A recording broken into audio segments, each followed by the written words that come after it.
violence, many of you have and or will say, that will never happen to me. I live in a good area, so that won't happen.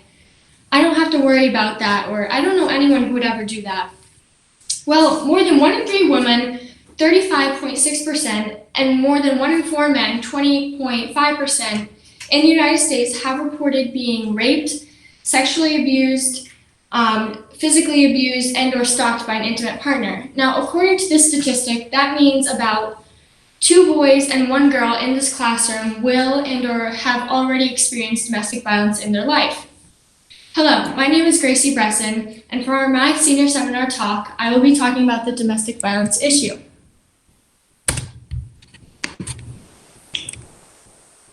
Now, many of you may say, what is domestic violence? Well, domestic violence is defined as a pattern of behavior in any relationship that is used to gain or maintain power and control over an intimate partner.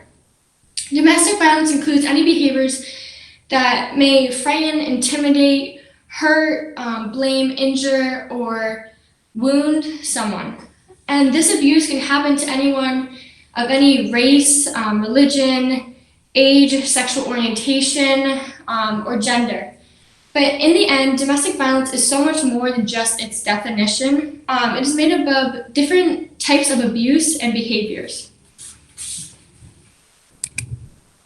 Now, these behaviors have taken on a number of different forms. Many people, when they hear the word abuse, they just imagine the physical abuse, the hitting, the punching. That's the only thing that their brain goes to. It is important to know that physical force is one means of power, but it is by far not the only one. Domestic violence is made up of 6 different types of abuse, and these 6 different types of abuse can affect people's lives in totally different ways. Now, these 6 different types of abuse consist of the physical abuse, so any physical non-accidental injury done to someone. So this can be punching, kicking, slapping, burning, or cutting someone. Next is the sexual abuse. So this is any unwanted sexual activity, using force, making threats, taking advantage. If the person is not physically or verbally able to consent to what you're doing, that is sexual abuse. Next is the financial abuse. So this is when your partner and or abuser takes over your financial aspect of your life. They don't allow you to access bank accounts, checking accounts, credit cards, money, anything like that. Your financial aspect of your life is in their hands. Next is the mental abuse. This is when a partner, through a sense of actions or words, begins to deteriorate your mental well-being. So when they're calling you stupid or dumb or worthless or weak, or you should die, things like that. Over time, when your abuser is telling you that, you begin to believe what they're saying, and you begin to let yourself think that, oh, you do deserve this abuse. Next is the cultural abuse. This is when abusers use aspects of a victim's particular cultural identity to inflict suffering or means of control. And lastly, negligent abuse. This is when someone who is responsible for someone else who can't care for themselves fails to do so. So if there's a father who has a 7-year-old and a 3-year-old, and he leaves to go to the bar, the 7-year-old and the 3-year-old are not physically or mentally capable of watching themselves for a period of time. Now you may ask,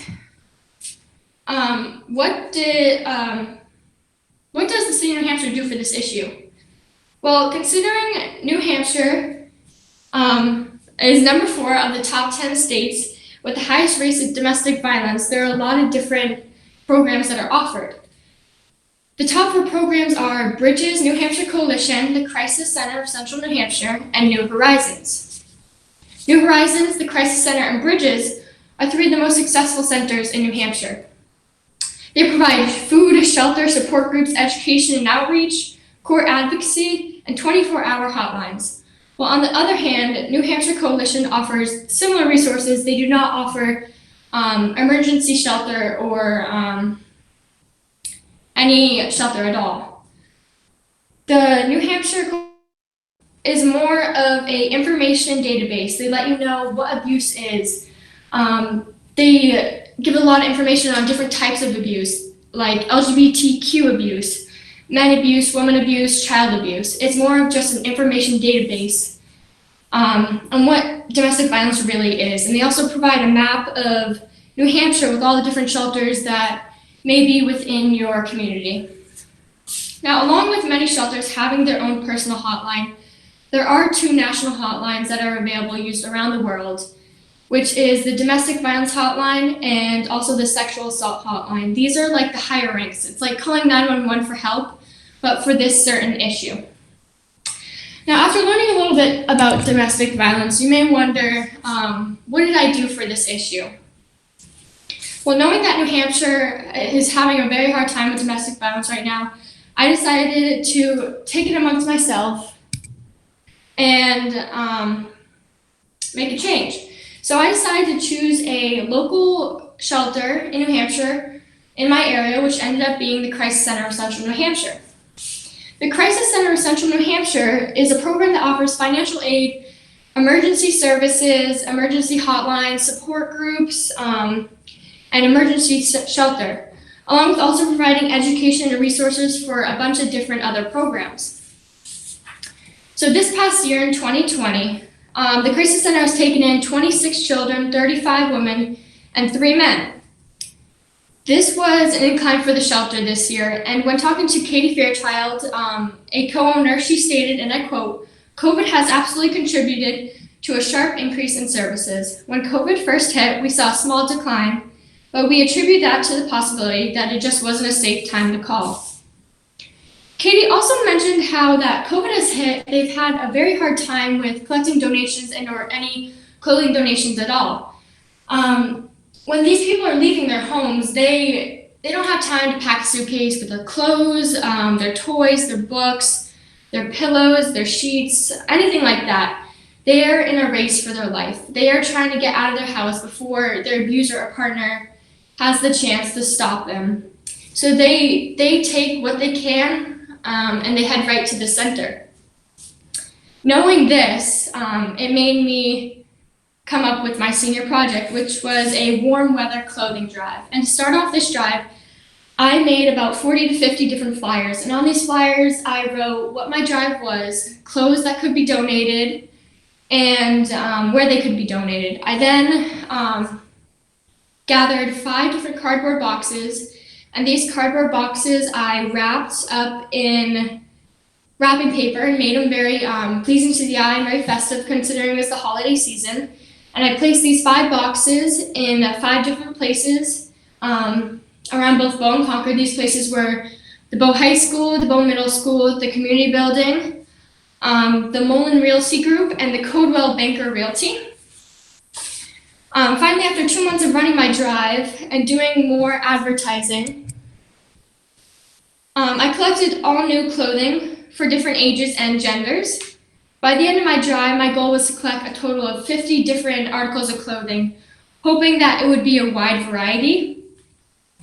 And I exceeded my goal greatly. As you can see, I collected more than my goal, a total of 59 clothes, which was great. Now, at the end of this presentation, if you are wondering, what is there that I can do to help this issue? One of the most important things you can do is to know the 4 signs. The first one are the physical signs. So you want to look for the bruising in the eyes, the bruising in the arms, the busted lips, the sprained wrists, any cuts or marks on the body that don't look very natural. Next are the emotional signs. So you want to look for if they're having low self-esteem, if they're seeming fearful or jumpy when you approach them, if they're getting very agitated or anxious. Next are the behavioral changes. If they're becoming reserved and distant, if they're like taking themselves out of the equation, if they're isolating themselves from friends and family that they would usually hang out with, and if they're dropping any activities that they would normally enjoy or that they have done in the past. And lastly is the controlling behavior. If they're asking permission constantly to places that they can go or people that they hang out with, and if they're receiving constant calls and texts by their partner or abuser about where they are, who they're with, what they're doing. And another thing is if they have very little money available to them at times. Now, another very important sign that you should know and learn to recognize is the domestic violence hand signal, which is this. Many people use this hand signal on lots of social media platforms like Instagram, Facebook, things like that. They use it for their stories, live videos, posts, normal videos, just things like that. People use this sign as a way to say, I need help, or I'm being domestically abused, or call 911 without verbally having to say that, because their abuser or partner may be in the same area as them. They may be in the same room or the same house. So it's just a way to say, I need help without being caught. Now, before I leave, I would like you to let this set in. Considering a man and or a woman is domestically abused every 9 seconds, just while talking to you guys, 5,400 men and women have been domestically abused. Now knowing this, I hope you guys can understand the domestic violence issue a little bit more and understand the power it has on others. Thank you. Wow, thank you, Gracie. Nice job. Do you guys have any questions for Gracie about her project? Yes, I do. So, is there a direct hotline for this domestic abuse issue, or is it just 911? There is a direct hotline. It's on one of my slides. Okay. If you Google it, it shows you the direct number. Okay. Gracie, so like, what do you think like high schools could do on like an education level to like help prevent some of these situations? We could definitely make like classes about this, because it's a huge issue around the world. There's plenty of high school students who are dealing with this issue and who have dealt with it in the past. So I think making a class or making a club would be a great way of spreading the awareness. Thank you, Gracie. What an awesome project. Nice job, hon.